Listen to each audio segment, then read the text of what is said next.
নমস্কার সকলকে। আজকে চলে এসেছি আরেকটা সাকসেসফুল স্টোরি নিয়ে। আজকে আমার সাথে যে আছেন উনি হচ্ছেন ডক্টর রাহুল আগরওয়াল, ডক্টর আকাশ গুহ, ডক্টর সৌমেন দাসের পেশেন্ট সীমা চক্রবর্তী।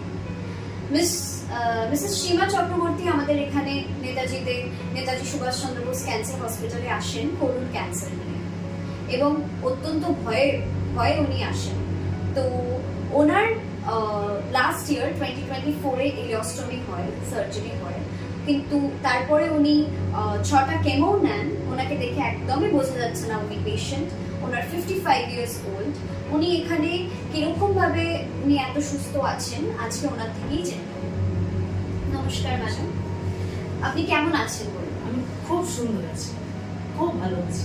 আচ্ছা, আপনার অপারেশন যখন ডাক্তারবাবুরা বললো আপনার অপারেশন হবে, একটা তো বয়সেরও ব্যাপার আছে, তো আপনি তখন ভয় পেয়েছিলেন কেন? ক্যান্সার শব্দটার অর্থ একটা যেন ভীতি সঞ্চার করে, কিন্তু আমি এখানে আসার পর আমি ডাক্তারদের সাথে কথা বলি, অন্যান্য যাদের সাথে আমি কথা বলেছি, আমি একটা পজিটিভ যেই ভাইব্রেশন পেয়েছি, তাতে আমি আমার মেন্টাল পাওয়ারটা আমার 4 গুণ বেড়ে গেছে।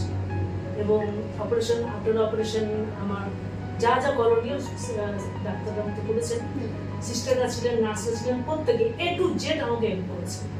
এবং এখন আমি মনে হয় আমি খুব লাকি আমি নেতাজিতে এসেছি।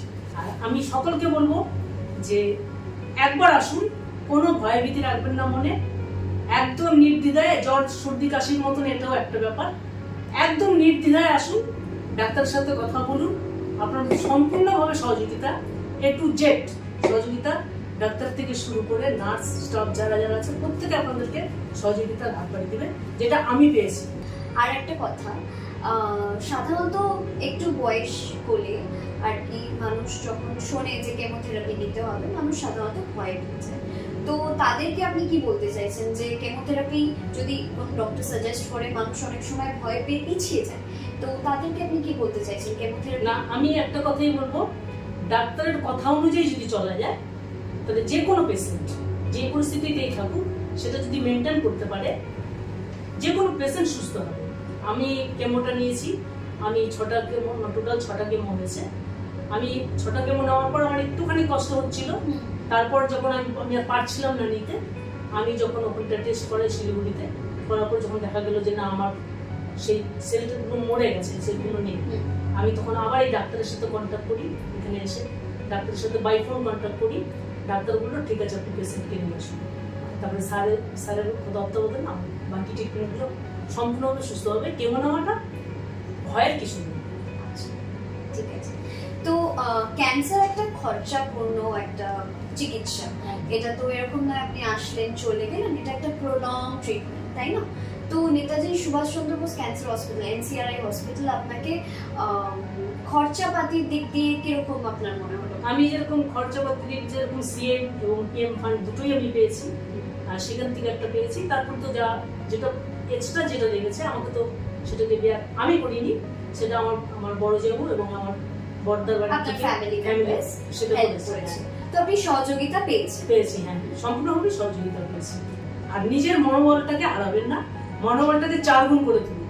আমি বাঁচতে জানি এবং আমি যা করছি, আমার ফিটনেস ফাইন, আমি A to Z সব দিক দিয়ে ভালো থাকবো। এই ভরসা নিয়ে, এই মেন্টালিটি পাওয়ার নিয়ে আপনি থাকুন, আপনি নিশ্চিন্ত মনে থাকুন, আপনি হাসতে হাসতে বেরিয়ে যাবেন। আমি আস্তে আস্তে বেরিয়ে গেছি, আমি এখন ভীষণ সুন্দর আছি। Thank you so much. আপনি যদি দুটো কথা ডক্টর সৌমেন দাস, ডক্টর রাহুল আগরওয়াল আর ডক্টর আকাশ গুহর জন্য বলেন। স্যারদের কথা কি বলবো বলো তো, ভগবান তুল্য, হ্যাঁ, ভাইয়ের মতন আমার, ভগবান তুল্য, স্যারদের তুলনা করা যাবে না। আমি স্যারদেরকে যতটাই বলি না কেন, আমার মনে হয় কম বলা হবে। আমি খুব শুধু একটু নিয়ে বলতে পারি যে এরকম ডাক্তার পাওয়া খুব কঠিন। সত্যি ডাক্তারদের তুলনা হয়, সত্যি ডাক্তারদের তুলনা হয়। আমি মানে ঈশ্বরের বিশাল আশীর্বাদ যে আমি তোমাদের মতন একটা জায়গায় এসেছি, তোমাদের মতন মানুষের ছত্রছায়া ছিলাম, স্যারদেরকে পেয়েছি। আমি ঈশ্বরের কাছে প্রার্থনা করবো আমাদের নেতাজি, আমাদের নেতাজি ক্যান্সার ইনস্টিটিউট আরো উন্নত এবং সকলের মধ্যে ছড়িয়ে যাক, সবাই চলে আসুন এখানে, কোনো ভয় করবেন না। Thank you so much ma'am. আপনারা দেখলেন মিসেস সীমা চক্রবর্তী ভালো হয়ে, সার্জারিতে ভালো হয়ে উনি বাড়ি যাচ্ছেন, এবং পুরো ক্রেডিটটা যাই হচ্ছে doctor Rahul Agarwal, doctor Soumen Das, doctor Akash Kundu. সুস্থ থাকুন, ভালো থাকুন। Thank you.